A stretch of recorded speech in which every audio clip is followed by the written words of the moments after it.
son las típicas técnicas que se hacen en los laboratorios de anatomía patológica. Tú tienes un tejido y lo que vas a hacer es, normalmente vas a cortar una laminita muy fina de ese tejido y ahí vas a intentar detectar, ¿no?, la expresión de un gen, por ejemplo, el RNA mensajero o las proteínas.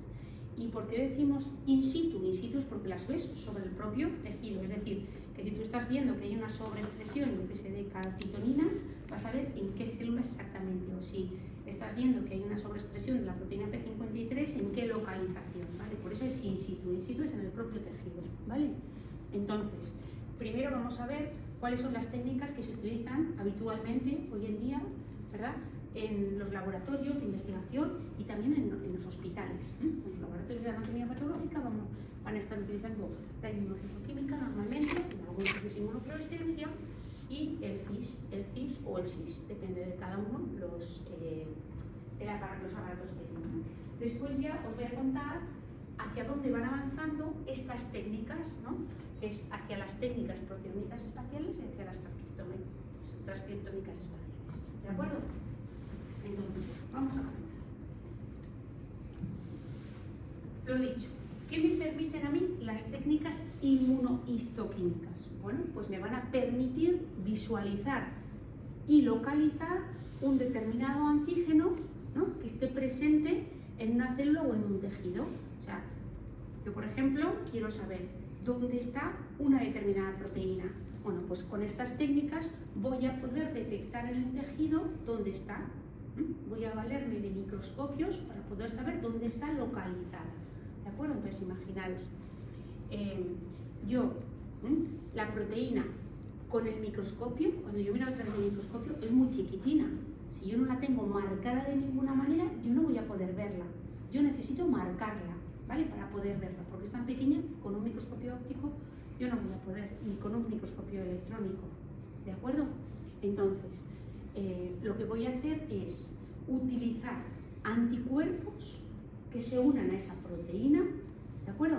Y que a su vez estos anticuerpos yo los marque con un fluorocromo o con una molécula de oro coloidal o, bueno, con una enzima que luego yo pueda realizar una reacción y pueda verla. Haya un cambio de color y yo pueda ver. Mirad. Y por ejemplo, pues aquí tengo tres imágenes, ¿no?, de lo que os estoy diciendo. Aquí yo voy a detectar una proteína, ¿de acuerdo? Para eso voy a utilizar un anticuerpo y ese anticuerpo va a llevar pegado un fluorocromo, de tal manera que allí donde yo vea coloración verde, significa que está el fluorocromo pegado al anticuerpo y está el anticuerpo pegado a la proteína que yo quiero detectar, ¿vale? Y por eso estoy viendo yo verde en esas células, porque ahí estaba la proteína que yo quería detectar, ¿sí? Lo mismo puedo hacer con los métodos enzimáticos, o incluso lo puedo hacer a nivel de microscopio electrónico, ¿de acuerdo? Puedo yo ir al interior de esta célula y ver exactamente dónde está localizada mi proteína, y me va a decir estos puntitos, que son moléculas muy chiquitinas de oro coloidal pegadas a un anticuerpo, me dicen que mi proteína está localizada en unos gránulos que hay dentro de estas células, o está localizada en las mitocondrias o en el retículo endoplasmático liso, o bueno, pues depende de lo que yo esté intentando localizar. ¿Y esto cómo lo consigo? Lo que os he dicho, yo voy a utilizar anticuerpos, ¿de acuerdo? Anticuerpos. Ya no sé si sabéis, pero bueno, los anticuerpos tienen una región que se llama región hipervariable, por la que yo voy a reconocer una determinada molécula, ¿de acuerdo? Una determinada molécula. Entonces, yo puedo generar un anticuerpo que me reconozca una proteína concreta. Entonces, en el mercado existen una variedad enorme de anticuerpos que te los venden para reconocer distintas proteínas que nosotros tenemos en el organismo, ¿de acuerdo? Entonces, pues quiero pues un anticuerpo que me reconozca la proteína P53 o la que sea, una ciclina, una proteína que regula el ciclo celular, lo que sea. Hay múltiples empresas que se dedican a generar anticuerpos y los venden y cuestan muchísimo, ¿de acuerdo? Estos anticuerpos, pero te permiten en el laboratorio o en los laboratorios de anatomía patológica detectar ciertas proteínas, ¿de acuerdo? ¿Para qué sirve eso? Bueno, pues puede servir incluso para realizar el diagnóstico de una enfermedad, tú si sabes que una enfermedad cursa con una sobreexpresión en una proteína concreta, si tú tienes un determinado tejido, ¿no?, puedes ver si está sobreexpresando esa proteína y con ello diagnosticar un tumor, por ejemplo, ¿vale? Entonces, la mayor parte, bueno, muchas de las enfermedades, ¿de acuerdo?, que se diagnostican en los laboratorios de anatomía patológica, se hacen gracias a esta técnica. Mirad, entonces yo tengo la célula tiene una proteína concreta expresada y yo le pongo un anticuerpo que se va a unir a esa proteína. Y además yo puedo coger y marcar mi anticuerpo, ¿de acuerdo?, con una molécula que es fluorescente, con un fluorocromo. Entonces yo voy al microscopio de fluorescencia y voy a poder ver qué células presentan esa tinción de color verde, como la que os he enseñado antes, ¿sí? Esto sería una inmunofluorescencia directa, ¿vale? O sea, utilizando un fluorocromo, yo voy a tener una inmunofluorescencia. Se le llama directa porque mi fluorocromo está pegado al anticuerpo primario. Hacer esto es muy caro, porque generar uno de esos moléculas de anticuerpos primarios cuesta mucho dinero a una empresa biotecnológica. Entonces, enseguida se han diseñado variantes que nos permiten abaratar el precio de los anticuerpos primarios. Por ejemplo, una posibilidad es generar el primario y no marcarlo, pero generar secundarios que reconocen la fracción constante del anticuerpo y marcar estos, ¿vale? Mirad, los anticuerpos tienen una parte por la que se une a la proteína concreta en nuestro organismo de forma natural. Nosotros tenemos anticuerpos que reconocen normalmente pues, una proteína de un microorganismo que nos va a atacar, ¿de acuerdo? Normalmente no reconocen nuestras propias proteínas, los anticuerpos que tenemos nosotros ahora mismo en la sangre, sino cosas que vienen de fuera, externas, que nos pueden suponer un problema para nuestra salud, ¿de acuerdo? Pero lo que tenemos todos nosotros en común, yo ahora cojo sangre os cojo sangre, imaginaros, y analizo, todas nuestras inmunoglobulinas van a tener esta región de aquí igual, constante. ¿Por qué? Porque cada especie se ha visto que esta región de aquí es idéntica entre los diferentes miembros de una especie. Entonces nosotros, todos humanos, vamos a tener la misma fracción constante. Si cogemos sangre de perritos, pues todos la misma fracción constante. De ratones, todos la misma fracción constante. Diferente de la de humanos, ¿de acuerdo? Pero entre sí todos iguales. Entonces, es muy sencillo generar un clon que me permita reconocer la fracción constante, por ejemplo, de anticuerpos generados en ratón, ¿de acuerdo? Porque para todos los anticuerpos generados en ratón, independientemente de la proteína que vayan a reconocer, esta fracción será idéntica. Es decir, que si yo tengo en mi laboratorio, ¿de acuerdo?, un anticuerpo secundario, que se llama así, que reconozca la fracción constante de ratón, me va a servir para todos los primarios que están generados en ratón. ¿Vale? ¿Me entendéis? Entonces, estos clones se diseñaron en su momento en las diferentes empresas y ahora se venden muy baratitos. Además, cuando tú le unes un fluorocromo, normalmente parte del anticuerpo se estropea en este proceso de unión del fluorocromo, de enzimas, de lo que sea. Entonces, estropear un secundario no es muy costoso para la empresa. ¿Por qué? Porque esto lo produce muy fácilmente. Estropear el primario, eso sí que es muy costoso. Entonces, realizar este tipo de diseño es más económico.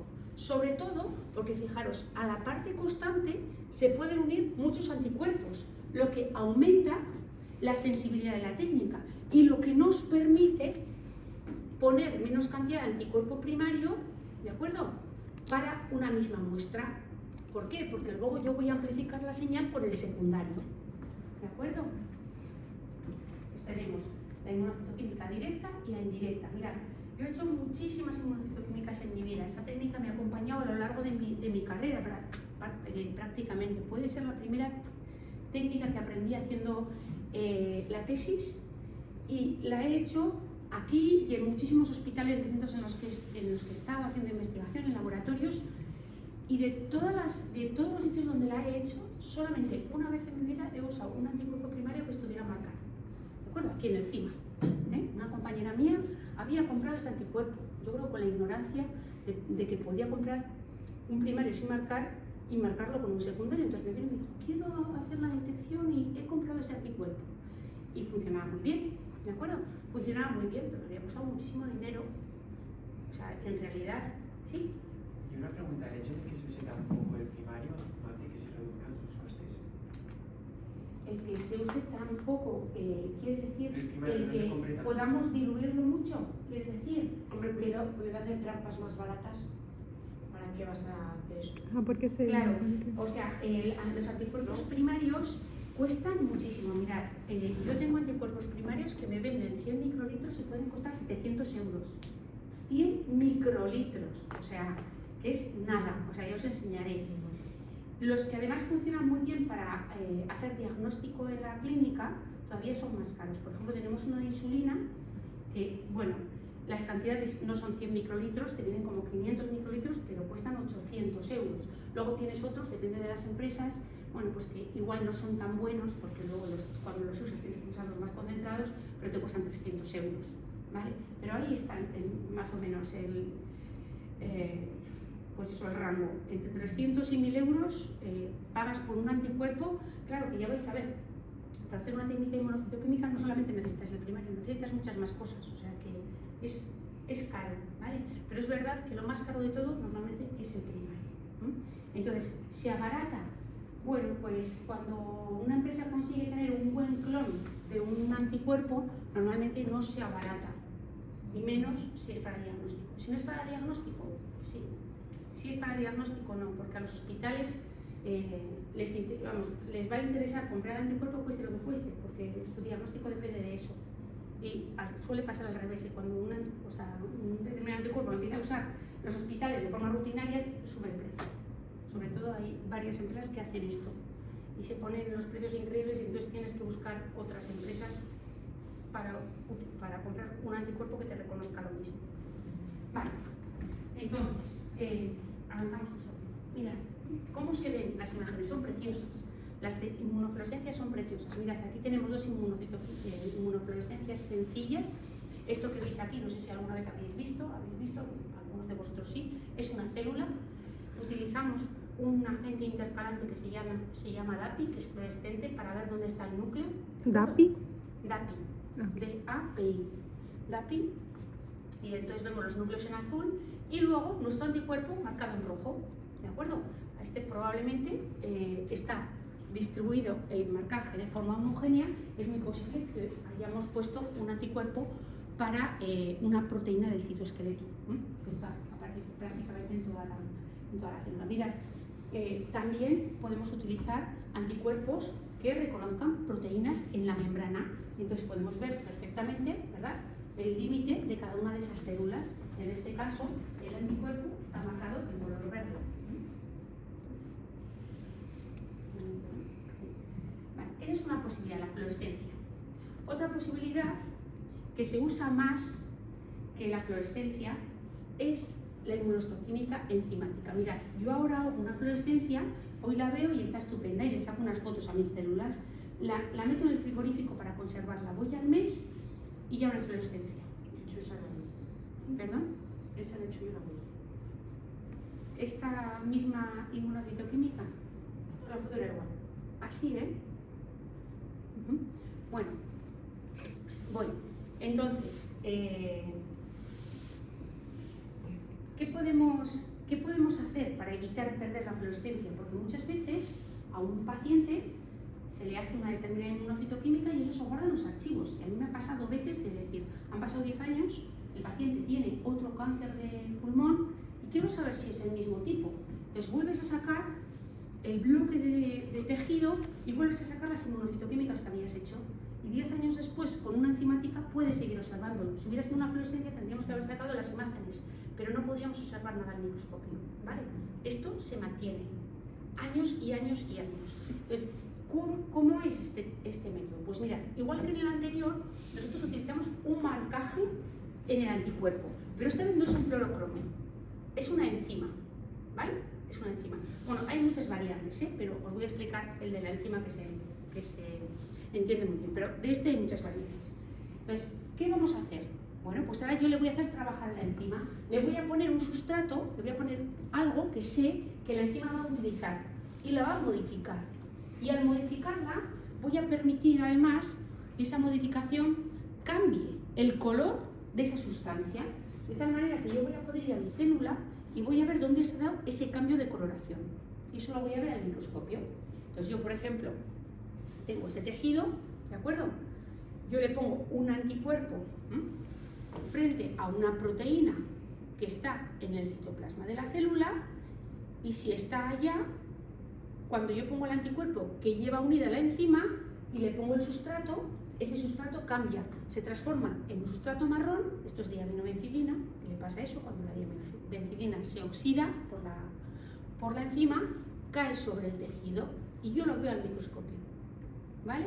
Entonces, mirad, el sustrato cambia de color, precipita sobre mi tejido y yo voy a ver dónde está mi antígeno. Yo sé que esta proteína que yo estoy buscando está en las células del epitelio. Esto es un epitelio, bueno, esto es piel fina, aquí por ejemplo lo del brazo, ¿de acuerdo? Todas estas capitas de células, estos punticos que veis aquí son núcleos, ¿de acuerdo? Entonces, ¿dónde está situado mi proteína? Pues donde está mi marcaje, o sea, rodeando al núcleo, ¿veis? En el citoplasma de las células, ¿sí? Incluso hay algunas células donde puedo observar que esta enzima, que es una diacetilasa, esto es una técnica contra HDAC, también está presente en algunos de los núcleos, ¿de acuerdo? Igual que en el caso de la fluorescencia nos pasa lo mismo. Yo puedo tener también una manera, ¿verdad?, de hacer que mi técnica sea más sensible y más barata, utilizando anticuerpos secundarios que sean los portadores de la enzima, en lugar de marcando el primario, ¿de acuerdo? Entonces, eso hace que mi técnica sea más barata. Voy a poder usar menos cantidad, menos concentrado mi primario, ¿de acuerdo? Y voy a poder encontrar antes el marcaje en tiempo también y en concentración que sí utilizar el primario marcado. Mirad, la enzima, normalmente la que utilizamos es una oxidorreductasa, es una peroxidasa. Entonces, ¿qué hace? Bueno, yo le voy a poner los sustratos que le gustan, como es una oxidorreductasa. Por un lado, le voy a dar un sustrato para que lo oxide y otro para que lo reduzca. Uno de los dos, en este caso DAB, que es diaminobencidina, es el que va a ser oxidado y la diaminobencidina oxidada va a precipitar sobre mi tejido. Y a la vez que oxida este, claro, necesita reducir otro. ¿A quién va a reducir? Pues al agua oxigenada. Lo transforma en agua y oxígeno. ¿De acuerdo? Por eso muchas veces cuando está revelando, si te fijas, hay burbujitas, ¿vale?, del oxígeno que se libera. ¿Vale? Lo mismo que os he explicado se puede hacer también con tejido que vamos a ver al microscopio electrónico. O sea, si quiero saber dónde exactamente está localizada una proteína, pero no ya en qué células, sino en qué orgánulos, en qué compartimentos celulares dentro de la propia célula, yo puedo ponerle a mi anticuerpo primario una partícula chiquitina de oro coloidal, que es muy densa a los electrones, ¿de acuerdo? O puedo ponerle al secundario, como veis aquí, o sea, lo mismo, puede ser directa o indirecta. Mirad, veis aquí, esa partícula de oro coloidal son estas bolitas muy negras, muy densas a los electrones, que nosotros vemos sobre unos granulos que hay en el interior de unas células. Estas imágenes igual no estáis muy familiarizadas con ellas, son imágenes en blanco y negro porque son de microscopía electrónico, ¿vale? Y sirven, el microscopio electrónico tiene como mucho más poder de resolución que el óptico, con lo cual nos permite ver qué hay dentro de las células. ¿Veis aquí el gránulo, ¿no? Gran cantidad de bolitas que nos indican que ahí está el anticuerpo que reconoce la proteína que nosotros estamos buscando. Por ejemplo, insulina, podrían ser perfectamente, yo creo que son de insulina. O si no son de insulina, son de GLP o de una de estas hormonas de la parte endocrina del páncreas, porque esto es también exactamente en la universidad. ¿El microscopio electrónico también cuenta lo que visualiza, o eso ya es trabajo vuestro? Entonces, luego para analizar esto, para poder contarlo, aquí puedes hacer dos cosas. Una, trabajo manual, hacer semi-cuantitativa, que le llamamos, que lo hacemos entre dos personas, o puedes hacer cuantitativa con programas de análisis de imagen. Hay un montón de programas que cogen la imagen y tú le dices, estoy buscando células. Entonces normalmente hay programadores que son ingenieros de telecomunicaciones que hacen, bueno, por ejemplo nosotros tenemos en el CIMA y le decíamos, quiero que me cuantifiques, pues, lo que sea, el marcaje que está en el endotelio de los vasos de los tumores de este tipo. Y entonces te hacía un programa y el mismo aparato, o sea, tú escaneas la preparación y se la metes, lo dejas trabajando y te dice, pues, los micrómetros cuadrados que están marcados son tantos mil en esta muestra, tantos mil en esta otra. Sí. La otra posibilidad es hacerlo manual, que nosotros hacíamos también este tipo de aproximación, que dices, bueno, del 100% de mi muestra, ¿cuánto está marcado y con qué intensidad? Y con eso haces como una especie de score y luego comparas unos con otros. Cuando se hace eso, hay que hacerlo dos personas de forma independiente. Y si hay discrepancias, entonces hay que tratar de llegar a consenso. ¿Vale? Entonces, fijaros, las aplicaciones de estas técnicas, bueno, pues diagnósticas sobre todo, si vais a cualquier laboratorio de anatomía patológica de cualquier hospital del mundo, vais a ver que estas técnicas de detección in situ son fundamentales para ellos, porque te van a permitir detectar enfermedades, todo tipo de enfermedades infecciosas, que quiero saber, pues no sé, si en mi muestra hay herpes virus, pues un anticuerpo frente a una proteína del herpes y puedes ver en qué células están, o bueno, cualquier microorganismo. Enfermedades autoinmunes, por supuesto, cáncer. Para el cáncer, muchas veces ves que hay un nódulo en un órgano y dices, ¿será un primario de pulmón o no? ¿Vale? Entonces, gracias a la técnica inmunocitoquímica, vas a poder detectar si el primario, ¿vale?, es de pulmón o no, o ese viene de otro sitio, de próstata, bueno, pues no sé, o a veces en el hígado, lo mismo. El hígado, o sea, a veces se ve bien si es primario de hígado solamente mirando al microscopio y otras veces necesitas saber si eso no viene, por ejemplo, de un pulmón o de un intestino, ¿de acuerdo? Y luego el diagnóstico diferencial en patologías, ¿de acuerdo? Muchas veces, dependiendo de que exprese una proteína o exprese otro, vas a poder saber si es una enfermedad o es otra. No solamente filiar lo que es el tumor y detectarlo, sino además también saber, pues, de dónde viene, ¿no?, esa patología. Esto en cuanto a diagnóstico. Pronóstico también. Muchas veces vas a poder saber qué pronóstico tiene ese paciente solamente viendo cuál es la expresión de las proteínas. Yo recuerdo unos tumores muy chiquititos de pulmón que nosotros estudiábamos hacía mucho tiempo, cuando todavía no se sabía si el screening en cáncer de pulmón mejoraba la mortalidad o no a los pacientes, que nos decían, no, es que lo que estáis detectando chiquitito puede ser perfectamente un conjunto de células que nunca desarrollen un cáncer. Nosotros veíamos que tenían las características de los cánceres, pero lo tuvimos que demostrar. Entonces, ¿qué hicimos? Pues lo que hicimos fue analizar un montón de marcadores para poder demostrar que esos cánceres chiquitines que había en estos pacientes, que les hacíamos un TAC, eran malignos, o sea que su pronóstico iba a ser malo. Y de hecho, con tumores del mismo estadio, puedes analizar las distintas proteínas que expresan y saber, por ejemplo, si es un tumor que va a metastatizar más, o que va a dividirse más rápido, o que va a evadir la apoptosis. O sea que puedes de alguna manera saber cuáles de los pacientes van a ir mejor y cuáles van a ir peor. ¿Para qué? Porque a veces pacientes con tumores muy pequeños, si sabes que va a ir bien, no necesitas proponerle una terapia adyuvante, o sea, por ejemplo, una quimioterapia después de la cirugía. Y sin embargo, si sabes que va a ir mal, aunque sea muy chiquitito, le puedes ayudar al oncólogo a decirle, mira, este tumor tiene unas pintas malísimas, es probablemente que ya haya micrometástasis y no hayáis sido capaces de verlas, porque es un tumor que todos los marcadores que he mirado relacionados con metástasis los tiene activos. Entonces, aunque es muy pequeño, proponerle una terapia adyuvante y revisarle cada 6 meses, ¿de acuerdo? Hacerle un TAC y mirarle los nódulos, porque es muy posible que ya haya escapado, ¿no?, del control del propio órgano. Y luego también se utilizan como predictivos de respuesta a tratamiento. Mirad, ahora están muy de moda, por ejemplo, las terapias, las inmunoterapias, ¿no? No sé si habéis oído hablar de la inmunoterapia. La inmunoterapia, ahora mismo ha cambiado todo lo que es los tratamientos oncológicos, porque se ha visto, que no se sabía, yo recuerdo un compañero mío que empezó a trabajar con el sistema inmune que decía, no se sabe si el sistema inmune es bueno o es malo para el tumor.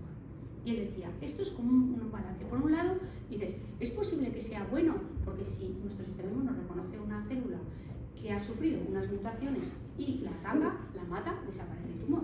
Pero por otro lado, él, por otra serie de estudios que tenía, decía, pero fíjate, en el caso, por ejemplo, de los cánceres de pulmón, a veces es malo. Entonces estaba ahí siempre ponía la misma balanza, a veces es bueno, a veces es malo. Bueno, entonces hoy se sabe mucho más, hoy se sabe mucho más. O sea, la inmunoterapia puede ser buenísima, porque si conseguimos, o sea, ahora lo que ha hecho el tumor es poner freno a nuestro sistema inmune. Es decir, ¿qué hace? Intenta pasar desapercibido, con lo cual está inhibiendo a las células que potencialmente le podrían atacar. Entonces, si nosotros conseguimos evitar que las células tumorales pasen desapercibidas, tenemos un tratamiento casi propio, no hace falta añadirle mucho más. Entonces, nuestro propio organismo, nuestro propio sistema inmune estaría atacando ese tumor. Entonces, nosotros podemos estudiar cómo está ese sistema inmune inhibido, por ejemplo, y en función de los resultados podemos proponer un tratamiento u otro que inhiban esa inhibición que tiene el sistema inmune, o sea, el tumor del sistema inmune. No sé si me explico. ¿Me explico? O en un momento determinado, si yo sé que mi tumor ha proliferado a expensas de una mutación concreta que hay o de una amplificación de un gen, yo puedo inhibir esa vía, ¿de acuerdo? Y con eso evitar que esas células tumorales sigan creciendo y de hecho eliminarlas. O sea que realmente el camino hacia ese tratamiento personalizado de muchas enfermedades viene por el conocimiento de lo que está pasando. Entonces, si sabemos lo que está pasando, diferentes marcadores nos pueden dar una idea del tratamiento que yo tengo que aplicar para que sea exitoso. ¿Me explico? Entonces es un poco las tres aplicaciones que ahora mismo tienen estas técnicas de inmunocitoquímica: diagnósticas, pronósticas y predictivas. De respuesta a tratamiento. De hecho, con la inmunoterapia esto se estila mucho. Mira, aquí tengo un ejemplo de diagnóstico, ¿no? Cuando decimos diagnóstico diferencial, mirad, yo tengo un tumor en el pulmón, ¿no? Yo he trabajado en pulmón, por eso muchas de mis imágenes y lo que os enseño y lo que os cuento es de pulmón, porque es lo que tengo más cerca, es lo que hago. Mirad, hay diferentes tipos de tumores. A veces, solamente mirándonos al microscopio, podemos saber que es de tipo adenocarcinoma o de tipo escamoso. Pero a veces no, a veces es muy difícil. Entonces, ¿qué hago cuando pasa eso? Pues como yo necesito saber de qué tipo es, porque el tratamiento que yo le voy a dar al paciente va a depender del tipo histológico que sea el tumor, pues lo que voy a hacer es filiarlo. Entonces yo sé que para los adenocarcinomas hay unas determinadas proteínas que son siempre positivas y otras negativas. Por ejemplo, el TTC1, que es un factor de la tiroides que aparece sobreexpresado en adenocarcinomas, este es siempre positivo. Y sin embargo, P63 y P40 negativos. Los escamosos, sin embargo, siempre TTC1 negativos y o P63 o P40 o los dos positivos. Entonces yo ya con estos tres marcadores puedo filiar perfectamente el tipo histológico del tumor de pulmón. ¿De acuerdo? De hecho, fijaros, a veces veo un adenocarcinoma y veo que no es TTC1 positivo. Malo. Pues eso significa que igual no es un adenocarcinoma que se haya producido en el órgano en el que está. Es que la información esta es valiosísima para todo, para los tratamientos, para los diagnósticos, para todo. ¿De acuerdo? Entonces, en este caso, fijaros, los cánceres de pulmón, que ojo, justo estos que he elegido, bueno, pues no son difíciles por las características al microscopio del tumor de una hematoxina eosina, no sería difícil saber que este es un escamoso, ¿vale? Pero hay ocasiones en las que sí que es difícil y esto ayuda mucho. Vale, entonces, ¿cómo es ese protocolo? Mirad, el protocolo que se desarrolla en la clínica y que desarrollamos aquí es muy sencillo.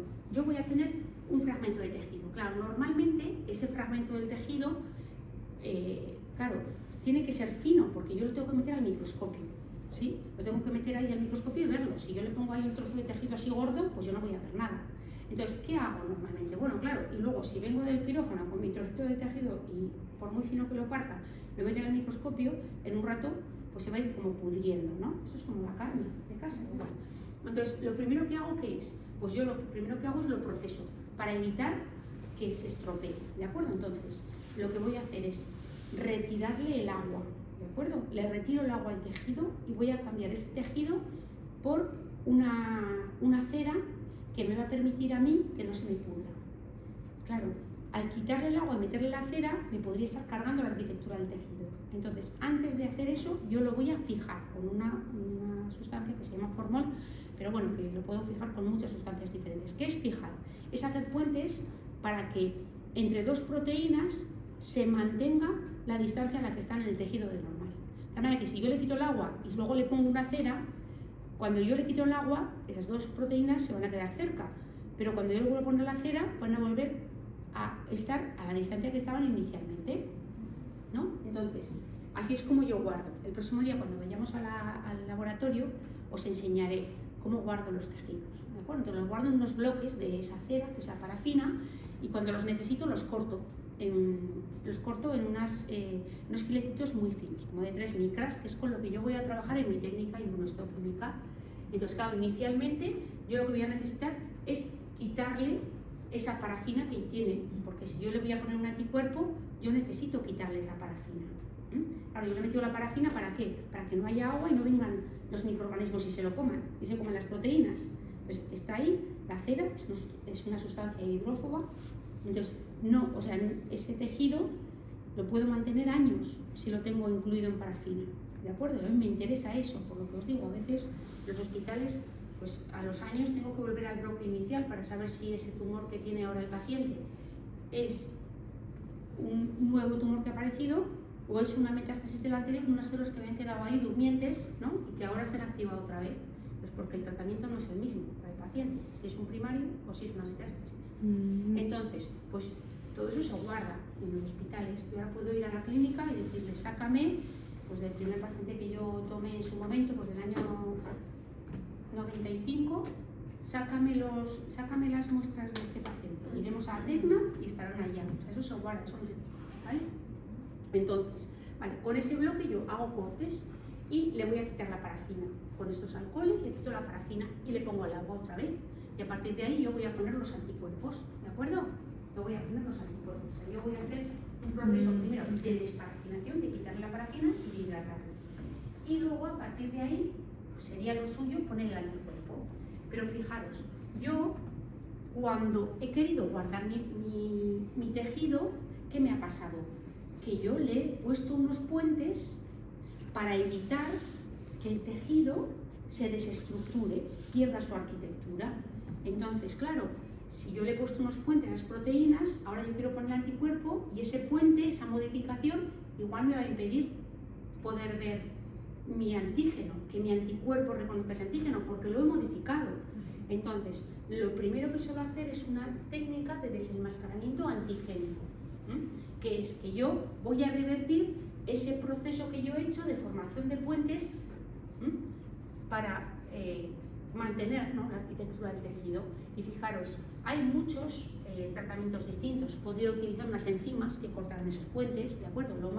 Lo que menos estropea el tejido es un tratamiento con calor, ¿de acuerdo? Yo le pongo bastante calor, hasta 100 grados, y lo meto en un buffer, ¿de acuerdo? En un buffer salino, ¿de acuerdo? Lo meto en un buffer salino, puede ser que tenga nitrato, que tenga EFTA, y con eso y el calor yo deshago los puentes que yo he formado inicialmente, ¿de acuerdo? Para fijar el tejido.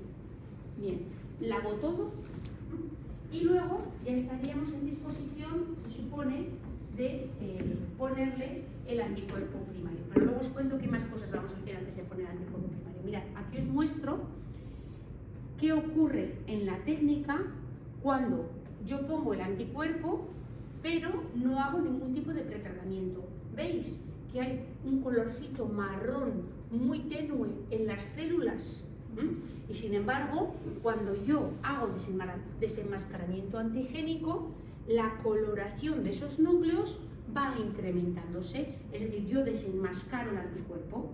Entonces, dentro de las posibilidades, yo puedo usar una enzima, la proteína es acá, puedo usar el calor, ¿no?, con un buffer citrato a pH 6, o puedo usar, por ejemplo, un buffer trisepta a pH 9. O sea, hay un montón de buffers diferentes que yo puedo elegir en función del anticuerpo que yo tenga y probarlos. ¿De acuerdo? Muchas veces, cuando el antígeno es nuclear, veis que son los núcleos, son como puntitos, el trisepta a pH alto, 9, funciona muy bien. Cuando es citoplasmático, a veces funciona mejor el citrato, depende. A veces estos dos no funcionan y funcionan las enzimas. ¿De acuerdo? Depende, yo pruebo. Eso en mi técnica yo lo voy a tener que probar. Pero ya veis, el desenmascarar el antígeno es muy importante. ¿De acuerdo? Vale. Más cosas, mirad. Otro paso que voy a tener que hacer previamente, antes de poner mi anticuerpo. Inhibición de la peroxidasa endógena. No sé si os acordáis que yo os he dicho que la enzima que yo voy a pegar a mi anticuerpo primario o al secundario es una peroxidasa. ¿Sí? Imaginaros que en el tejido existe peroxidasa. Por ejemplo, en los eritrocitos. Los eritrocitos tienen peroxidasa. Entonces, claro, yo voy a ver marcaje en un sitio del tejido, ¿vale?, en el que no está el antígeno que busco. Es que lo que está es la peroxidasa, que es la enzima que yo le pego al anticuerpo para poder detectar dónde está mi proteína. Entonces, voy a hacer un paso previo, antes de poner el anticuerpo, en el que yo voy a estropear la actividad de esa enzima peroxidasa que pueda haber endógena en el tejido. ¿Vale? ¿Para qué? Con esto voy a evitar falsos positivos. Porque si hubiese peroxidasa en el tejido, yo ahí de repente vería positivo y diría, ¡ay, va, mira dónde está mi proteína! Y no está. Lo único que está es la peroxidasa. ¿Vale? Entonces, ¿cómo lo hago? Pues la vuelvo loca simplemente poniéndole agua oxigenada, que es uno de los sustratos que ya usa, a un porcentaje altísimo, al 3%. ¿Vale? Con eso, poniendo eso 10 minutos, yo voy a ser capaz de estropear la actividad de la peroxidasa que pueda haber en el tejido. De tal manera que, posteriormente, cuando yo ponga mi anticuerpo con su enzima peroxidasa, ¿de acuerdo?, ya el efecto de ese agua oxigenada a concentración alta ya no va a existir, porque yo ya lo he lavado, ¿de acuerdo? Fijaros, cuando no utilizo esa inhibición de la peroxidasa endógena, muchas veces en los tejidos veo este marcaje, ¿de acuerdo? En las zonas donde hay vasos veo este marcaje. Es de peroxidasa que puede haber ahí porque se han roto, por ejemplo, los eritrocitos. ¿Vale? Vale, más cosas que hago antes de poner el anticuerpo. Ya acabo, ¿eh? Otra posibilidad, ya acabo. Es que hay que hacer un montón de cosas para evitar los falsos negativos. Mirad. Otra cosa que también hago es intentar bloquear zonas de unión inespecífica. Mirad. Yo lo que tengo son anticuerpos. Los anticuerpos son proteínas. Entonces, genial si mi anticuerpo se pega aquí, a la proteína, ¿vale?, que yo estoy buscando. Pero como son muy pegajosas, muchas veces caen y se ponen aquí, de forma inespecífica. Se caen ahí y se pegan porque son pegajosas, ¿de acuerdo? Los primarios y los secundarios. Entonces, muchas veces lo que se hace en el laboratorio es se le pone, por ejemplo, seralbúmina bovina, que son proteínas muy gordas. Entonces, la seralbúmina bovina se sitúa ahí pegada al tejido de forma inespecífica. Entonces, solamente cuando aparece un anticuerpo que es más afín a esa zona que la propia seralbúmina bovina, la desplaza. Si no es más afín, no se pega, porque ya está ocupado el sitio por otra unión inespecífica, ¿de acuerdo? Igual que esto también se utiliza el suero normal, que son proteínas muy grandes que no están marcadas y se ponen ahí todas pegadas al tejido, de tal manera que solamente cuando llega este anticuerpo, que es específico frente a una proteína, es capaz de desplazar a esa proteína tan gorda del suero normal o de la seralbúmina bovina y permitir así que se una. Mirad, entonces con suero normal, ¿vale?, o con BSA sería lo que estamos viendo, aquello no se une para nada, al tejido, por ejemplo, el anticuerpo secundario, y sin embargo, ¿veis? Si no lo lleva ese suero normal, pues ¿qué pasa? Que se pega el anticuerpo por todos los lados. Esto es inespecífico total, ¿de acuerdo?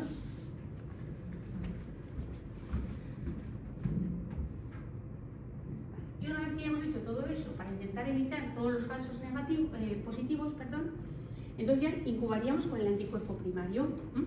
Incubamos con el anticuerpo primario, normalmente se puede hacer de los laboratorios de los centros de investigación, se le deja al anticuerpo primario toda la noche a una temperatura de 4 grados para que esa unión anticuerpo-anticuerpo sea lo más específica posible. Muchas veces en los laboratorios del hospital tienen mucha prisa, entonces necesitan saber cuanto antes cuál es el resultado. ¿Qué hacen? Pues entonces lo ponen a más temperatura y menos tiempo y más concentrado, ¿de acuerdo? ¿24 o a 4? A 4 grados durante 24 horas es como lo hacemos en los laboratorios de los centros de investigación. Y luego, en los laboratorios de anatomía patológica, pues a veces con media hora el anticuerpo más concentrado a temperatura ambiente también funciona muy bien. Sobre todo porque además los anticuerpos que se usan para diagnósticos son muy caros y muy buenos, están muy bien desarrollados.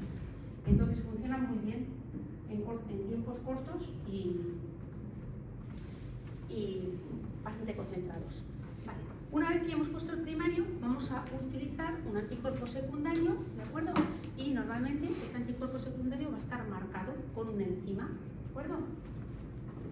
Lavaremos, o sea, siempre dejamos el tiempo preciso para que ese anticuerpo se una y luego lo que hacemos es lavar. Volvemos a poner el secundario y volvemos a lavar.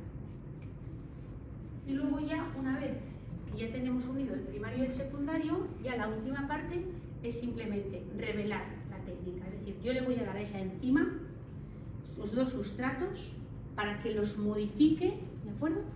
Sus dos sustratos para que los modifique, uno de los sustratos cambie de coloración y caiga sobre el tejido. Y así pueda tener yo esas imágenes que habéis visto.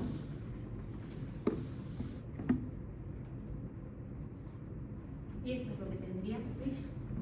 Esto es un tumor escamoso también de mi laboratorio.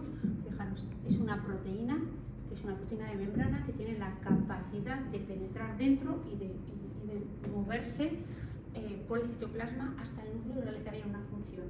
Mirad, ¿veis? En los primeros momentos está rodeando a la célula, o sea, en la membrana, pero ya se ve que están entrando hacia el interior vesículas, ¿de acuerdo?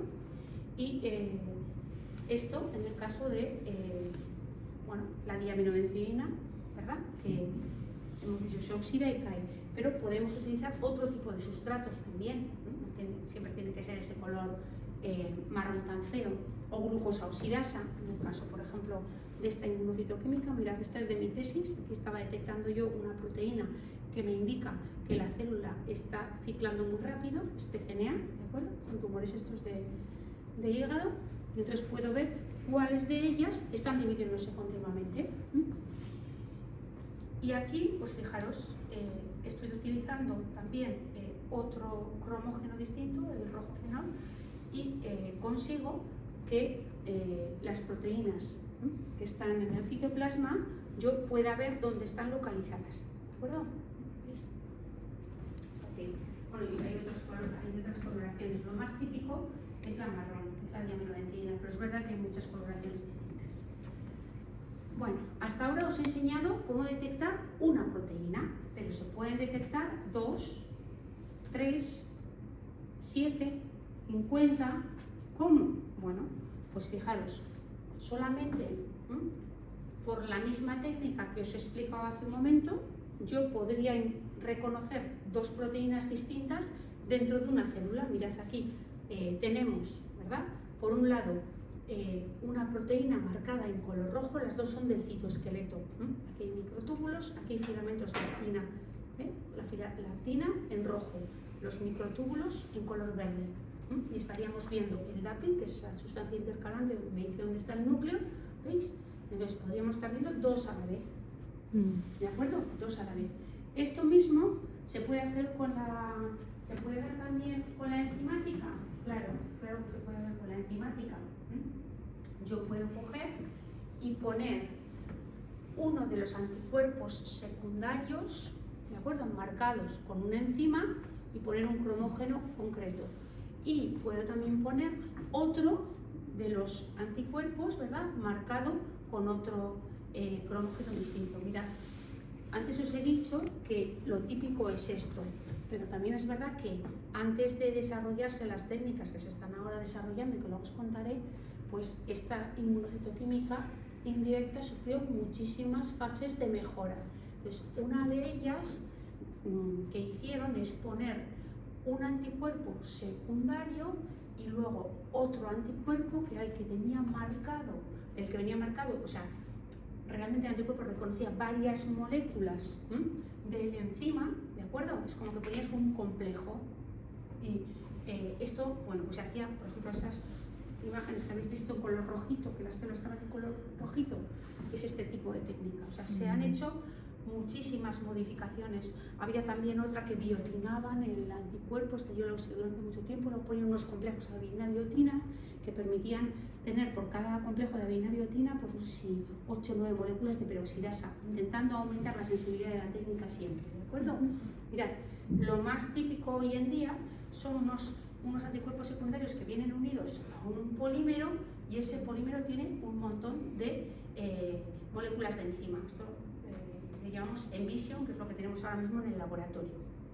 Entonces, fijaros, ¿qué tiene que pasar para que yo pueda detectar dos antígenos distintos? Pues claro, yo tengo que ser capaz de saber que mi anticuerpo primario me reconoce el antígeno 1 y el anticuerpo primario este otro me reconoce el 2. Mirad, pues lo más importante es que tienen que estar los dos producidos en un animal diferente.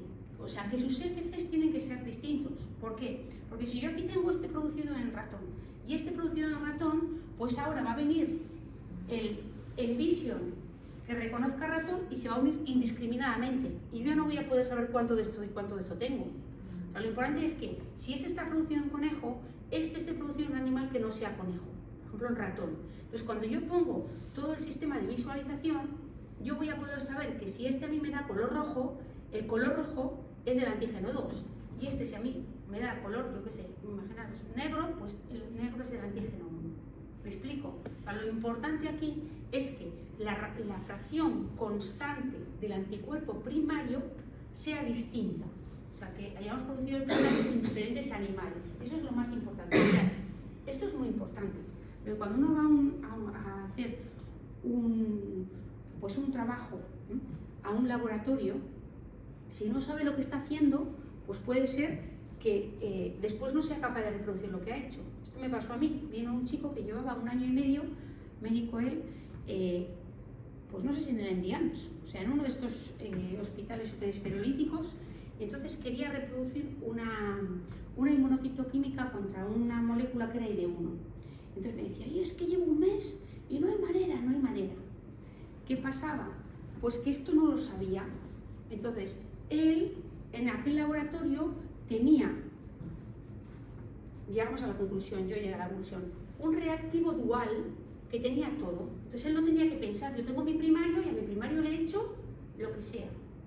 Entonces, él me decía, no, es que es monoclonal. Entonces, claro, monoclonal, tradicionalmente monoclonal, eran los producidos en ratón, pero empezó a haber algunos monoclonales producidos en conejo.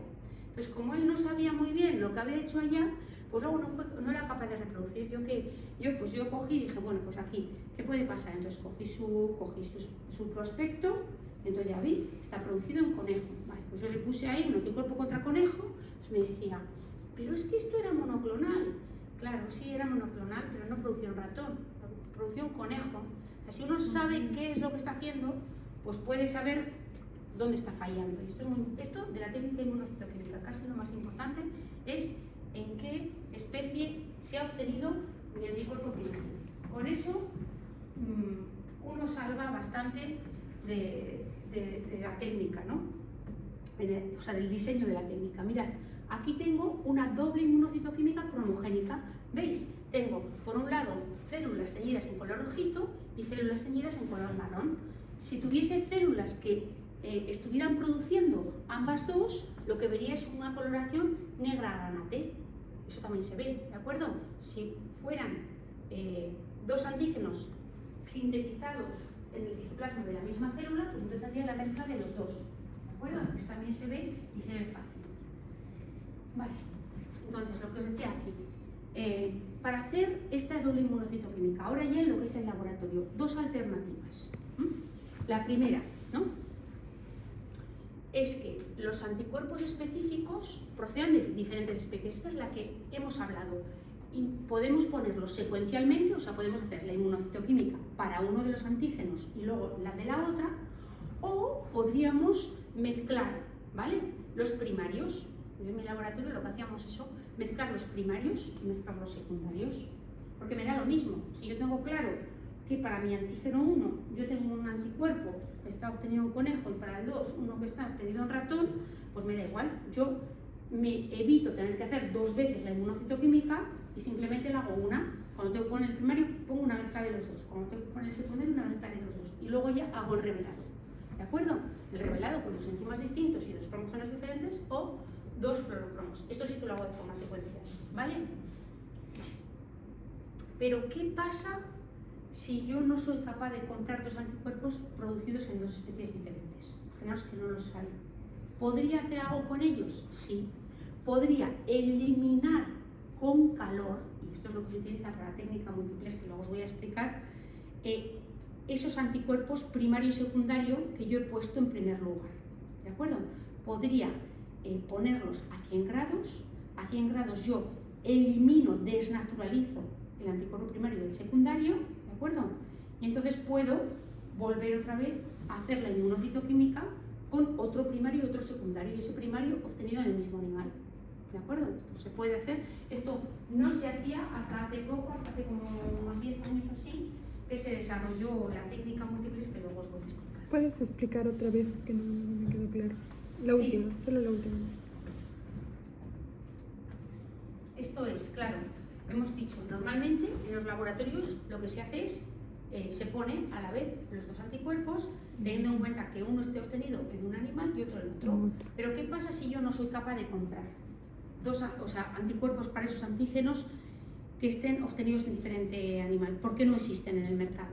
Bueno, podría comprar los dos anticuerpos que estuvieran desarrollados en la misma especie y utilizar un método en el que yo pongo mi primer anticuerpo, ¿de acuerdo?, primario, el secundario, tengo la tinción, o sea, lo revelo, sé dónde están las células que tienen ese antígeno en su citoplasma o en su núcleo o en su membrana, y luego quitar con calor todo ese primario y todo ese secundario, ¿de acuerdo?, y volver a realizar otro inmuno para el segundo anticuerpo. O sea, elimino, ¿de acuerdo? Elimino. Eso es lo que os digo que es la base de la inmunofluorescencia y de la inmunocitoquímica múltiples, de la que luego os voy a hablar. Vale, por supuesto, para la inmunocitoquímica con oro coloidal también lo podría hacer. Lo único que tendría que ocurrir es que mi partícula de oro coloidal tuviera diferente diámetro. De tal manera que yo podría ver unos granulitos mucho más gorditos y otros granulitos mucho más finos. Fijaros, los dos en la misma vesícula de secreción, ¿veis? Unos finitos y otros gordos. Y así sé yo que en el mismo gránulo tengo los dos antígenos que estoy buscando. Vale, hasta aquí la inmunocitoquímica clásica. ¿Todo bien? ¿Sí? Estábamos buscando proteínas. ¿Qué pasa si en lugar de buscar proteínas quiero buscar RNA o quiero buscar una alteración en el DNA? Entonces tengo que utilizar otro tipo de técnicas, que es la hibridación in situ, bien fluorescente o bien cromogénica, ¿de acuerdo? O bien intensificada completa. Entonces, básicamente, esta técnica, ¿vale?, de hibridación in situ me sirve para detectar una secuencia de un ácido nucleico, bien sea de un DNA o un RNA, como mediante el uso de una sonda. O sea, yo voy a tener un segmento chiquitito, ¿no?, de nucleótidos unidos, eso es lo que es una sonda, y esta sonda, esta fracción, ¿no?, va a estar marcada y va a ir a la búsqueda en mi DNA o en mi RNA mensajero de una secuencia complementaria. ¿Sí? Allá donde la encuentre y se una, ese fluorocromo que lleva o esa enzima que lleva me va a permitir saber dónde está la secuencia que busco.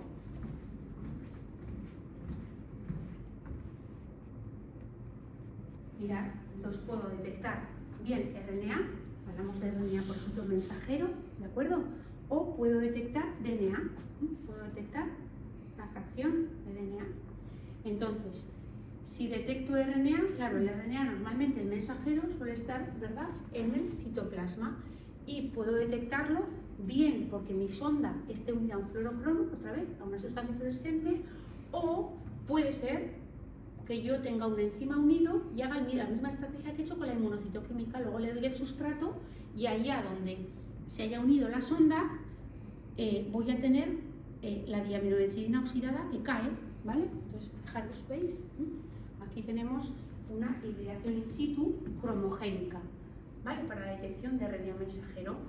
También puedo detectar DNA. Entonces, por ejemplo, quiero saber si en unas células un gen concreto puede estar, por ejemplo, amplificado. Es decir, si yo sé que normalmente voy a tener 2 copias del gen, claro, si está amplificado voy a tener muchas más copias del gen, ¿no? Entonces, quiero saberlo porque a veces hay determinados tumores, por ejemplo, que cursan con una amplificación en un gen concreto que le hace que proliferen más. Entonces, por ejemplo, en la mama, el ER, un tipo de tumores de mama, bueno, un tipo de alteraciones en tumores de mama es esta, ¿no? Los ER positivos, no sé si os suena, el trastuzumab, es un anticuerpo que permite el tratamiento de tumores que tienen amplificación de ER. Bueno, que es un gen que le hace que esas células, o sea, ese gen amplificado hace que esas células proliferen más, entonces ahí aparece pues, el nódulo tumoral. Pues mirad, aquí tengo yo pues, una célula, ¿de acuerdo?, en la que veo, por un lado, unos puntitos de color verde, ¿veis? Unos puntitos de color rojo. Entonces, esto es una sonda, ¿de acuerdo? Una sonda, la roja es una sonda que me permite saber dónde está mi gen. El verde es una sonda que me permite saber dónde está el centrómero del cromosoma en el que está el gen. De manera que yo voy a poder mirar un montón de células y voy a poder saber si mis células tienen 1, 2 copias o 30 copias de ese gen. Esta sería una imagen normal y mirad, fluorescente, también se puede hacer fluorescente. Mirad aquí, estas células tienen 2 copias del centrómero, que son estas sondas rojitas, y sin embargo, fijaros la cantidad de copias que tienen del gen ER, ¿de acuerdo? Esto es de un tumor de mama. Entonces mirad en cada una de esas células la cantidad que hay de copias del gen ER. Eso quiere decir que están expresando esa proteína de forma superabundante y haciendo que esa célula pues, esté proliferando como una loca. Este tipo de cánceres con un tratamiento de trastuzumab va increíble porque es un anticuerpo que se pega al receptor y le impide que funcione y la célula se muere. Entonces aquí os he puesto, ¿no?, que es una sonda, pues que es un fragmento de un ácido nucleico, ¿de acuerdo?, que es complementaria a la zona que nosotros queremos detectar. Aquí sería una fracción de ese gen ER, por ejemplo. Entonces, concretamente, ¿verdad?, nosotros tendríamos una determinada secuencia de nucleótidos en el gen y nuestra sonda pues, sería complementaria, ¿verdad?, a esa secuencia de nucleótidos que queremos detectar. Vale. Y esa sonda, como ya os he dicho, puede estar marcada. El marcaje puede ser radioactivo, hoy en día casi no se utiliza un marcaje radioactivo, pero yo recuerdo cuando comencé la tesis, en mi departamento había un sitio donde se revelaba la técnica de hibridación in situ con radioactividad. Entonces mis compañeras, yo no entraba en esa habitación, iban con uno de estos marcadores donde, claro, iban como acumulando radiación ahí y lo hacían así, ¿de acuerdo? Hoy en día se utilizan marcadores no radioactivos normalmente, ¿de acuerdo? Que pueden ser o fluorocromos o enzima, como la que hemos visto, o también a veces determinadas moléculas que luego van a permitir que un anticuerpo amplifique la señal, ¿no? Ahora os voy a enseñar que tengo una imagen de esto, ¿de acuerdo? U otros. Entonces los marcajes, pues hay un montón de marcajes distintos. Mirad, entonces, y lo que os decía, puede ser que simplemente está ahí el fluorocromo o la enzima, entonces es una técnica de hibridación in situ directa, o puede ser indirecta. Yo tengo aquí, por ejemplo, digoxigenina o biotina, y luego le pongo un anticuerpo que detecta esta biotina o esta digoxigenina y es el que va marcado, ¿de acuerdo? Y eso pues amplifica la señal, que es lo que vemos aquí, ¿veis? uno de los nucleótidos va marcado, entonces yo luego voy a poder utilizar un anticuerpo que detecte ese marcaje y que a su vez pues lleve un fluorocromo o lleve una enzima o lo que sea. Claro, muchas veces puedo incluso poner un anticuerpo y otro anticuerpo para amplificar más la rendimiento, depende de lo que esté buscando. Pero de la misma manera puede ser directa, la propia sonda va marcada, o indirecta cuando no va marcada. Y mirad, os he dicho, ¿no?, que esta desviación in situ puede ser fluorescente, hablamos de CIS, porque la F es de fluorescente, o puede ser cromogénica, y entonces hablamos de CIS, ¿de acuerdo? De CIS. Si veis aquí, ¿verdad? Hemos dicho pues que la propia sonda ya lleve el fluorocromo o que sea un anticuerpo el que lleve ese fluorocromo. Para el caso del CIS, normalmente no suele ser directo, porque esa enzima no tiene suficiente poder como para que nosotros veamos claramente, solamente con que la sonda lleve la enzima podamos ver el marcaje. O sea, las de CIS normalmente siempre son indirectas, ¿de acuerdo? Va una molécula, bien sea la de oxígeno o la biotina, y luego el anticuerpo, ¿de acuerdo? Con la enzima pegado para amplificar la señal. Aquí tenemos otra vez más imágenes para que veáis pues, lo mismo que hemos dicho anteriormente, ¿verdad? Puede ser detección de RNA, y eso lo vamos a tener siempre en el citoplasma de la célula, o puede ser tinción de DNA, y eso lo vamos a ver en el núcleo, y siempre puntitos. ¿Por qué? Porque ¿cuántas copias tenemos de cada gen nosotros? 2, excepto que tengamos pues alteraciones, entonces podemos tener una única copia o podemos tener muchas copias de un determinado gen, ¿de acuerdo? Y esta misma técnica se usa a veces también para ver alteraciones. A veces un gen de repente deja de estar en el cromosoma que está y se pasa a otro cromosoma. Bueno, pues vamos a poder ver esto con una técnica de CIS, o se selecciona un fragmento. Lo mismo, vamos a ver en todas las células que en lugar de haber 2 copias hay una. O sea, vamos a poder ver diferentes alteraciones en el DNA gracias a la técnica de CIS. Bueno, y aquí tenemos el CIS, lo mismo, si es cromogénico, ¿veis? Puntitos, o incluso cuando las alteraciones son muy abundantes, tienen mucha cantidad de amplificación, el gen está muchas veces, porque ella se ve como una especie de burbuño, y para eso, para intentar determinar el número de copias que aparece mediante la técnica cromogénica, se ha modificado la técnica con un marcaje que es plata, que te va a permitir ver mejor los puntitos y poder contar el número de copias que hay en cada una de esas células con más claridad. ¿Veis? Hay una especie de burbuño y sin embargo los puntitos pues, están un poquito más indemnizados. Vale, y lo mismo para las técnicas estas de desviación in situ. Mirad, primero tenemos que desparafinar el tejido e hidratarlo, luego tenemos que hacer una digestión enzimática. Claro, nosotros en muchas ocasiones nuestro gen, ¿no? Si vamos a intentar detectar un gen con parte de ese DNA que está espiralizado, vamos a tener que romper las enzimas que espiralizan el DNA, las histonas, ¿de acuerdo? Entonces, esta digestión con pepsina, muy importante cuando nuestra desviación in situ vaya a ser sobre DNA, ¿de acuerdo? No tan importante si va a ser sobre RNA mensajero. Y luego también vamos a poner una sonda. Esa sonda normalmente viene en cadena doble. Vamos a tener primero que soltar la sonda. ¿Por qué? Porque para que se una nuestro DNA, ¿de acuerdo? Necesitamos que la sonda no vaya en doble cadena. Entonces vamos a necesitar incubarlo a altas temperaturas para que se suelte la sonda, ¿de acuerdo? Y esa sonda pueda ir y pegarse a nuestro DNA. También es importante que en el caso de nuestro DNA, esa temperatura también permite que se suelten las dos cadenas. Luego ya se hibrida a 37 grados y luego ya lavamos para que se vaya todo aquello que no se haya unido, ¿de acuerdo? Y luego ya pues detectamos dónde aparece el marcaje, en qué células. Bueno, o sea que más o menos los pasos, bueno, pues partes son semejantes, ¿no?, a lo que hemos visto con el anticuerpo. Aquí es hibridación con la sonda, ya es incubación con el anticuerpo primario y con el secundario para que se unan. Lavados siempre para evitar que lo que no se haya unido se quede en el tejido y nos dé una falsa sensación de que tenemos marcaje, ¿de acuerdo? Bueno. Y luego ya, una vez que ya lo tenemos, pues mirar, ¿no? Mirar a través del microscopio pues dónde está nuestro marcaje, ¿veis? Tenemos el FIS dual, pues lo mismo, ¿no? ¿Veis? Células, estas son hechas hace 2 años por los alumnos de biotecnología, en un laboratorio que tenemos abajo. Células también con cáncer de mama, ¿veis? Las células normales, ¿de acuerdo? De la zona donde no está la alteración del tumor, donde hay, ¿veis?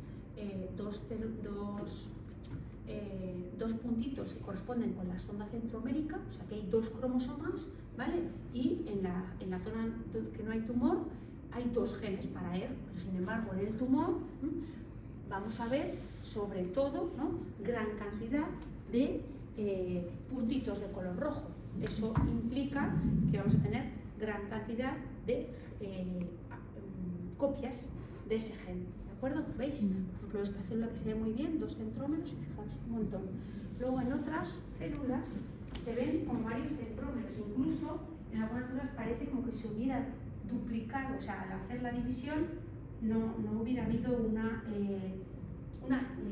división adecuada de los cromosomas. Incluso parece como que puede haber hasta 3 cromosomas. Y en cromogénico tenemos aquí. Para estas no las he hecho yo, estas las han hecho en la anatomía patológica de la clínica, sobre las mismas tipo de células, pero células suyas. Y mirad, ¿veis? Aquí esto es normal con sus 2 copias, ¿de acuerdo? Para 2 centrómeros, y aquí fijaros, ¿no? Muchas copias para 2 centrómeros. Las imágenes son suyas, pero me las han prestado para que las enseñe. Vale, hasta aquí todo bien, no sé qué la tenemos. No tenemos 7:30. Vale. Entonces ahora ya, muy rápidamente, fijaros, 7:30, ¿eh? 7:30, esta clase acaba a las 8, o sea, media hora solo. Vale, entonces, esto es lo que se hace normalmente en los centros hospitalarios y en muchos laboratorios. Pero ahora mismo, en los últimos años, se están desarrollando otras técnicas, ¿de acuerdo? Están desarrollando otras técnicas. Mirad, concretamente, técnicas proteómicas, es decir, técnicas que nos van a permitir detectar, ¿no?, muchas proteínas a la vez y además saber dónde están, ¿de acuerdo? Mirad, analizar distribución de proteínas dentro de una muestra sin necesidad de disgregar esa muestra, o sea, tal cual, in situ. Entonces tenemos muchísimas técnicas distintas. Yo de todas estas os voy a explicar 2. Una, que yo creo que es la que va a llegar más rápidamente a la clínica, porque ya se está usando para todo lo que son diagnóstico en tumores, sobre todo para hacer la parte de predictividad, que es la múltiplex. Mirad, un poco os la he avanzado antes. Nosotros hasta ahora decíamos, o el primario está marcado o el secundario está marcado, ¿de acuerdo? Fijaros aquí, no está marcado ni mi primario ni mi secundario. Tengo aquí el primario sin marcar, el secundario sin marcar. Lo único que tiene el secundario es enzima peroxidasa. ¿Y quién viene marcado con el fluorocromo? Pues va a venir marcado uno de los sustratos que yo le pongo, ¿de acuerdo? Esa tiramida que tiene un fluorocromo y que está inactiva, esa enzima peroxidasa la va a activar y va a permitir que esa tiramida se una al tejido. De tal manera que cuando yo con el calor me cargo el primario y el secundario, mi fluorescencia continúa en mi tejido, ¿vale? Esto es algo novedoso, de hace, no sé, de unos 8 o 10 años que lo desarrollaron, pero que me da a mí la posibilidad de utilizar hasta 7 anticuerpos diferentes en un tejido, ¿de acuerdo? Porque tienen kits de 3 y kit de 7, hasta 7 anticuerpos distintos. Mirad, lo mejor de todo es que me da igual en que estén desarrollados los primarios, porque yo en cada ciclo me los voy a cargar. O sea, pueden ser todos monoclonales obtenidos en ratón, me da igual. Yo hago esto, se queda aquí mi fluorescencia, le pongo un baño de calor a 100, que ya os enseñaré en qué aparato lo pongo, y me cargo el primario y el secundario. Y vuelvo a empezar la inmunocitoquímica, ¿de acuerdo? y han desarrollado unos bufferes que apenas estropean el tejido. Le puedo hacer un montón de ciclos diferentes y el tejido sigue manteniendo las características que tenía inicialmente. Pues esto es genial, porque me va a permitir a mí saber en mi tejido mucha información. Fijaros, esto es un tumor en el que yo he detectado bastantes antígenos distintos. Mirad, voy a ver cuántos linfocitos hay. Para eso uso CD3. Todos los linfocitos son CD3, ¿de acuerdo? Entonces voy a ver los CD4, los CD8, todos son CD3 positivos. Con esto, con el verde azulado, voy a ver los CD3. Vale. Uso un anticuerpo para CD8. Voy a ver cuántos de esos son citotóxicos, ¿de acuerdo? Uso un anticuerpo que va a estar marcado en naranja para el CD68. Voy a ver macrófagos. Citoqueratinas para ver exactamente dónde está el tumor, en rojo. Ki67, ¿cuántas de las células de mi tumor están proliferando? Y sobre todo, PDL1. ¿Cuáles de las células, cuáles de esos linfocitos están frenando a mi tumor? ¿Vale? Están frenando a mi sistema inmune Para atacar al para que no ataquen al tumor. Entonces yo voy aquí y digo, vale, ¿dónde está mi tumor? Pues citoqueratina, en rojo. Todas estas células gordotas, estas células son células tumorales. Voy a ver cómo está el panorama inmune, ¿vale? Voy a mirar cuántas de esas células podrían ser atacadas por linfocitos, ¿de acuerdo?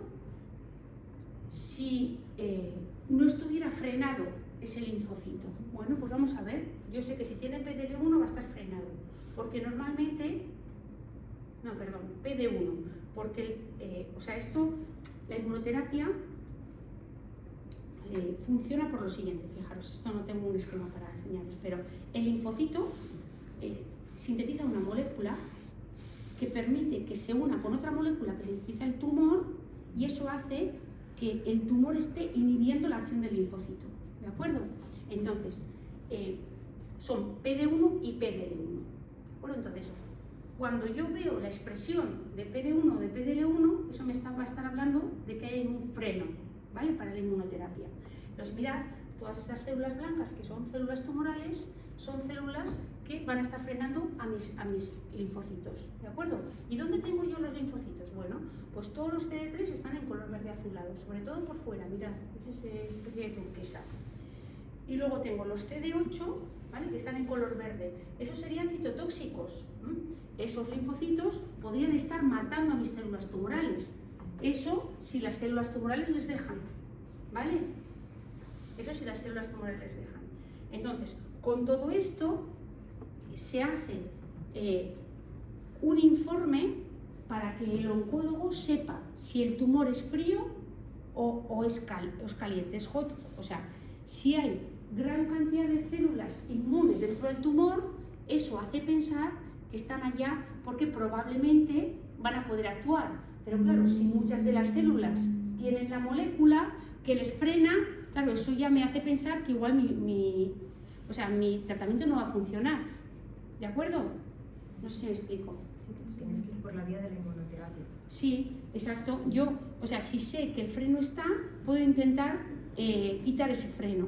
¿De acuerdo? Eso es un poco de lo que trata esta técnica. No sé si me he ido por los terrenos de vida y luego no me habéis entendido, pero ¿me entendéis? O sea, con la cantidad de células del sistema inmune que haya y la situación de las células del sistema inmune, se hace una idea de si tu tumor va a responder a una determinada inmunoterapia o no. ¿De acuerdo?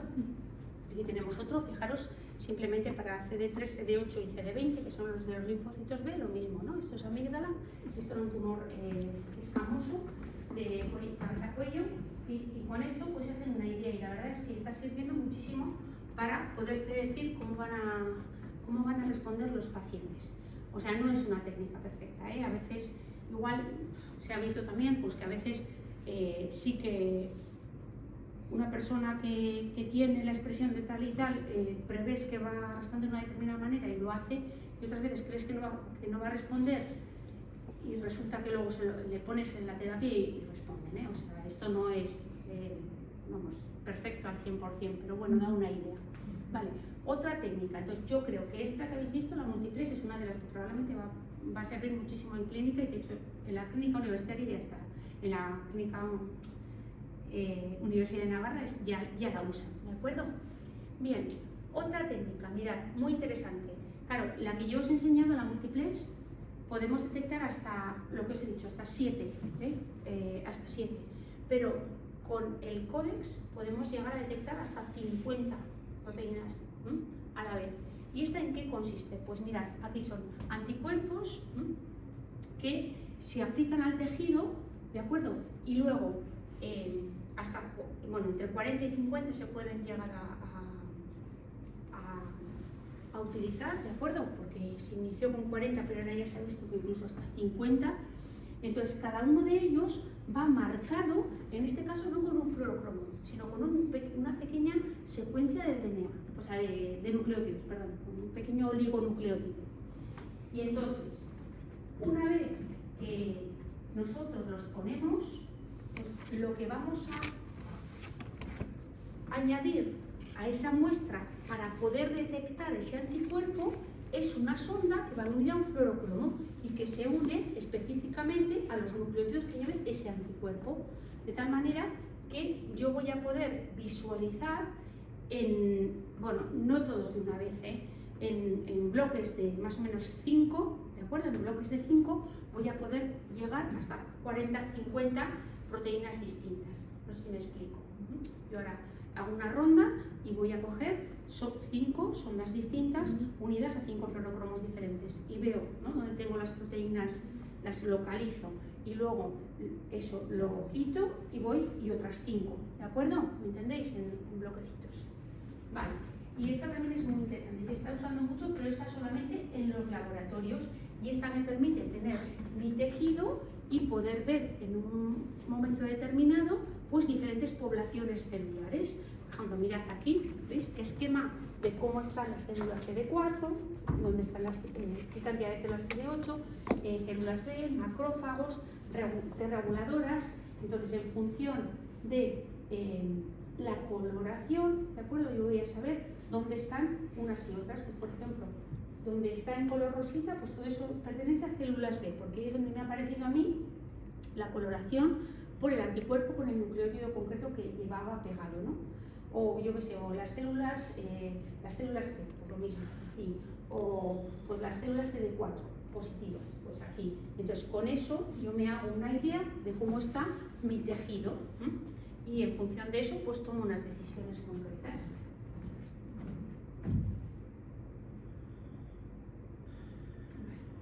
Y luego tendríamos las transcriptómicas espaciales. Mirad, hemos hablado, ¿no?, de que yo puedo detectar muchas proteínas a la vez, y eso era la proteómica espacial. Antes, con las técnicas que teníamos en el laboratorio, podíamos detectar muchas proteínas a la vez, pero era con técnicas que nos permitían saber dónde estaban dentro del tejido, ¿de acuerdo? Y pues extraíamos todas las proteínas y con un Western blot podíamos hacer un montón de detección de distintas proteínas, ¿de acuerdo? Estas técnicas espaciales nos permiten saber en el espacio dónde están las proteínas. Vale.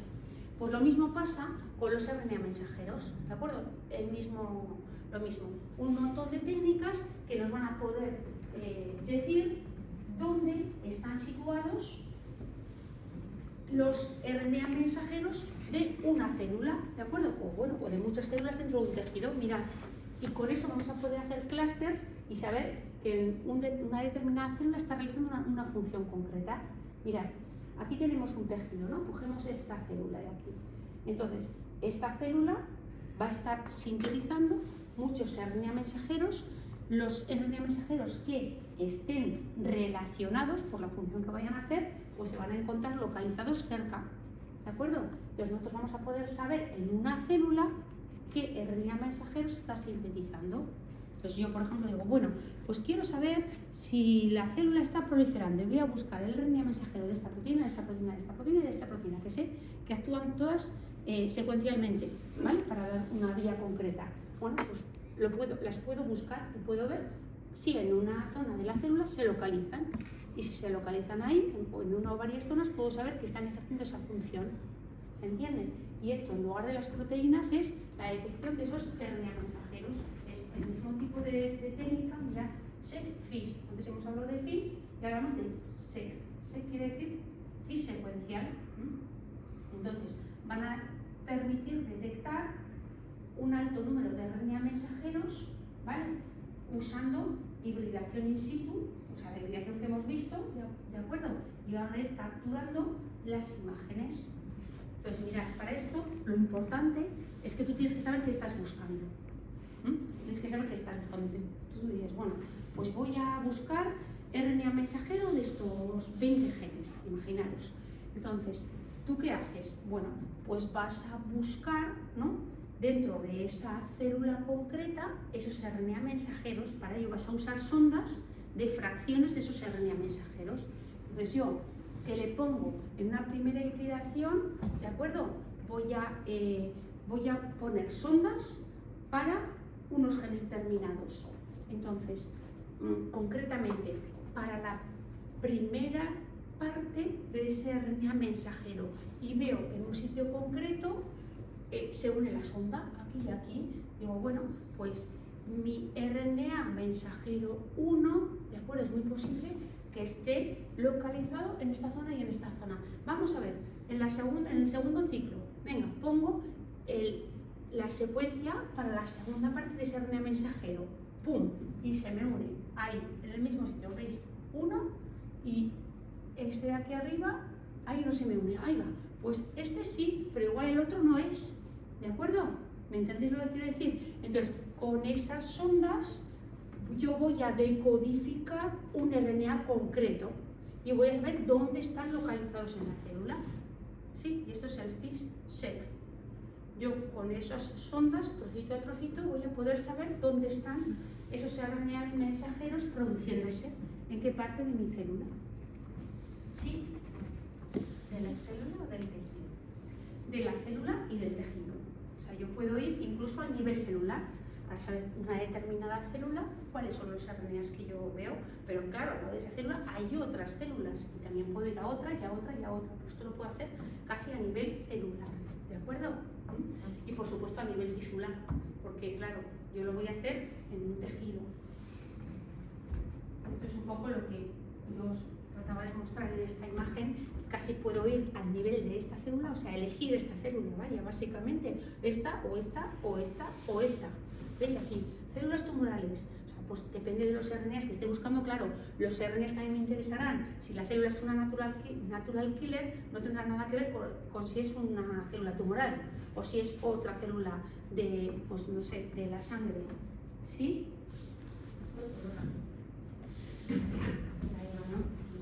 Que se vayan ya. Vale, ya acabó, Vale, y luego ya la última imagen, o sea, la última que tengo ya son las 8. No, 40, 15 minutos. Vale, entonces nada, acabo ya esta técnica y entonces si queréis, como además falta Fermín, entonces ya en 2 semanas haremos los 3 casitos, yo os pondré como de 2 en 2 y así también le daremos a él la opción de que lo haga, ¿de acuerdo? Os pondré como de 2 en 2, sois 2. Y falta también una compañera que se llama Rocío. Vale, pues a ver si venís todos para la siguiente. Y entonces la primera cosa que haremos igual será esa actividad, luego haremos un poco de teoría sobre cultivos y luego ya bajaremos al laboratorio. Vale, y así, pues hoy tampoco os saturo yo ahora con más información, y os da tiempo a mirar un poco las diapositivas y a preguntarme alguna cosilla si tenéis dudas. Mirad, otra de estas técnicas que también nos va a permitir detectar RNA mensajero. Bueno, podría haber elegido, hay muchísimas, pero podría haber elegido cualquiera, y bueno, he elegido esta, el SlideSeq. Mirad, esta técnica consta de lo siguiente. Se han desarrollado unas microbolitas enanas de diámetro de 10 micras que van a tener añadida una cola polité que es como timina. ¿Para qué? Pues para unir RNA mensajeros, porque una de las características de los RNA mensajeros es que tienen colas polía. Entonces, claro, esas timinas de aquí se van a unir con las colas polía de los mensajeros, ¿de acuerdo? Entonces, mirad, lo que se hace es, se ponen estas bolitas, ¿vale? Y tienen, ellas, a las bolitas, vamos a tener capacidad, cómo está diseñada la bolita, de localizar dónde está. Tiene como un código que nos va a permitir a nosotros saber en qué posición X y en qué posición Y de nuestro porta está la bolita concreta, ¿vale? Entonces, ¿qué hacemos con esas bolitas? Pues mirad, estas bolitas, que además, como os digo, tienen un código de barras para saber dónde están, las vamos a enfrentar a nuestro tejido, de tal manera que parte de ese tejido, los RNA mensajeros, van a ser transferidos al porta, porque van a ser capturados por esas colas Poly-T, ¿de acuerdo? Entonces, se van a transferir al porta y luego todo esto, las bolitas con el tejido, lo vamos a llevar a un tubo y vamos a amplificar los RNA mensajeros que hayamos nosotros conseguido arrancar de este tejido, ¿de acuerdo?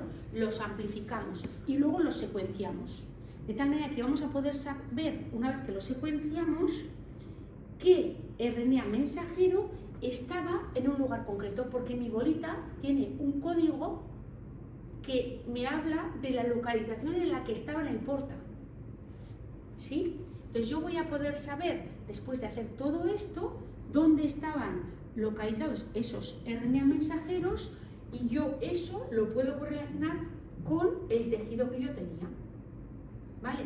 Exactamente en qué célula no voy a saber, pero lo que se hace son conocimiento de los RNA mensajeros en unas áreas concretas, ¿de acuerdo? Y esto también, esta técnica la he elegido porque también se hace en enzima. Esta técnica la están haciendo ahora en los laboratorios de investigación, ¿de acuerdo?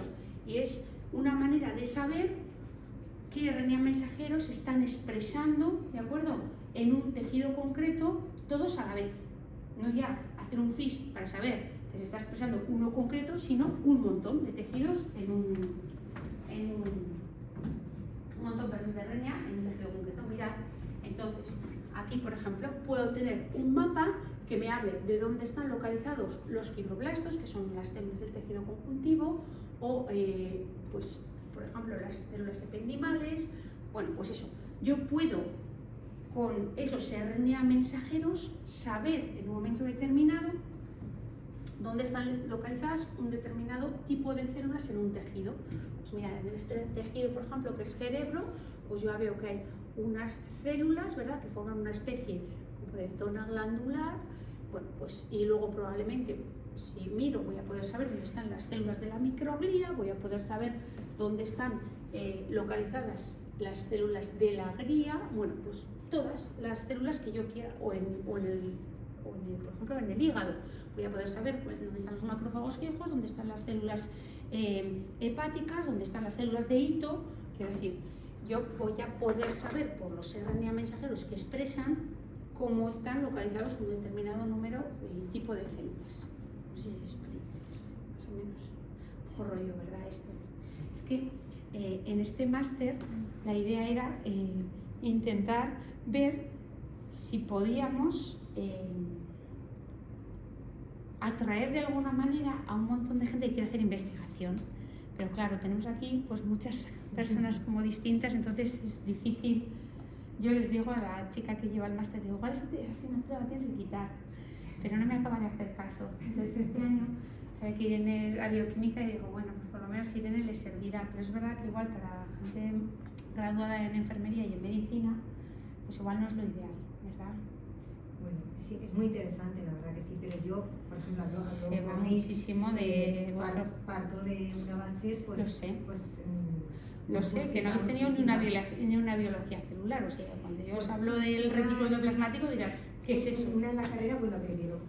¿Tuvisteis? Sí, porque nuestras... molecular y celular, sí que sí, una asignatura, pero vamos, porque estoy nuestras... hablando del plan de estudios del año 2000. Sí, pero muy bien, porque nuestras graduadas en enfermería aquí no la tienen bioquímica, pero no tienen una biología celular. Yo no entiendo, digo, y luego llegan a hacer patología y digo, qué pobre, o sea, si es que no pueden saber absolutamente nada de lo que les cuenta el doctor Casas, que lo explica divinamente, pero las pobrecillas pues no han tenido biología celular, bueno, ni molecular ni nada, solo pues eso, un poco de bioquímica. Y eso yo le voy diciendo, digo, Olga, igual esto hay que repensarla, pero bueno, ya me dijo hace 2 años que sí, la vamos a quitar, pero no la acaban de quitar. Entonces yo he ido rebajando, contaba un montón de estas técnicas, pero ahora he ido rebajando, he puesto lo más básico Bueno, el próximo día con los cultivos eso sí que es interesante, porque eso, lo utilicéis o no lo utilicéis, decir, pues yo he aprendido cómo cultivar células y las he visto al microscopio y así, no sé.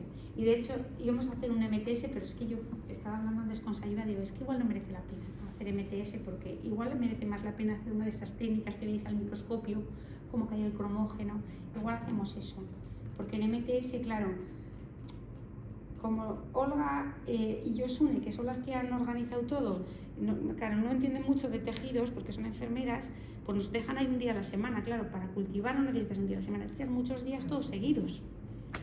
Entonces, claro, yo otros años pues he llevado preparado. Lo que haríamos hoy, si esperamos 3 días, pues obtendríamos esto. Si esperamos otros 5 días, obtenemos esto. Pero hoy he dicho, es que no sé ni si... programas de cocina, ¿no? No es, exacto, así he ido así con las placas de MTS, pero luego digo, y total va a haber un cambio de coloración ahí que ni siquiera ves lo que estás... Porque por lo menos al microscopio estaba hoy pensando, digo, si hacemos una inmunocitoquímica, igual al microscopio podéis ver exactamente cómo cae el cromógeno, yo que sé, ahí, y luego lo teñimos y vemos en qué células. Bueno, ya lo voy a pensar un poco, porque igual me salgo un poco del protocolo normal y hago algo que, yo que sé, si vosotros con vuestras manos igual, vosotros sois médicos, ¿no? Sí. O sea que vosotros, por ejemplo, en anatomía patológica, este tipo de técnicas os vienen estupendamente. O sea, yo sé lo de patología y si contés Sí, también. Sí. Igual incluso inmunocitoquímica habrás visto también. Yo en inmunología lo vi también. Pues igual hacemos inmunocitoquímica el próximo día. Igual preparo unas células y hacemos en célula y también en tejido, no sé. Bueno, no sé. Porque, total, digo, para hacer MTS, que es simplemente para ver proliferación de células y tener que daros como 70 placas que tampoco le vais a pillar el gusto, porque dices, bueno, voy a pipetear, vale, pero si es que no sabéis, tampoco habéis utilizado micropipetas, digo, igual es casi más fácil poneros un tejido casi y hagamos ahí, le ponemos el anticuerpo, tal, en el mismo día todo, lo hace uno y luego le ve el revelado en 4 horas, yo creo que nos da tiempo. Y en los ratos venimos y en un rato que tenemos que incubar, venimos y hacemos lo del ejercicio. En otro rato que tenemos que incubar, pues venimos y explicamos un poco de, no sé, creo que igual vamos a hacer eso, va a ser más divertido, porque tenemos 4 horas en 2 semanas y ya lo voy a organizar un poco, porque digo, es que lo del MTS no digo que no les va a servir para mucho. ¿Os parece bien? Vale, sí. Y luego el chico ha hecho fisioterapia.